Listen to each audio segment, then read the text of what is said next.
এক টুকরো কাপড়, চুড়ির বেস এবং আঠার সাহায্যে আজকে আমি বানিয়ে ফেলবো কিছু চুড়ি। সরু করে কেটে রাখা কাপড়টি চুড়ির বেসের ওপর খুব ভালো করে পেঁচিয়ে নিতে হবে, যেন চুড়ির বেসটা পুরোপুরি ঢেকে যায়।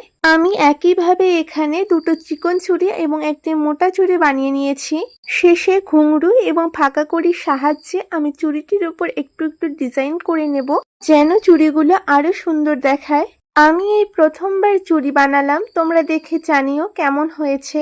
ভিডিওটা ভালো লাগলে অবশ্যই লাইক, কমেন্ট, শেয়ার করে দিও। ইউটিউব থেকে দেখে থাকলে সাবস্ক্রাইব করে দিও। ফেসবুক বা ইনস্টাগ্রাম থেকে দেখে থাকলে ফলো করে দিও। বিয়ের জন্য প্রয়োজনীয় সামগ্রী যেমন গাছকৌটো, আর্টিফিশিয়াল পান পাতা, কুলো, কুনকে, পিঁড়ি। এর পাশাপাশি যে কোনো অনুষ্ঠানের জন্য মাটির থালার উপর ডিজাইন, নিজেদের ইচ্ছে মতো ডিজাইন দিয়ে কাস্টমাইজ করিয়ে নেওয়ার জন্য আমাকে ইনবক্সে মেসেজ করতে পারো।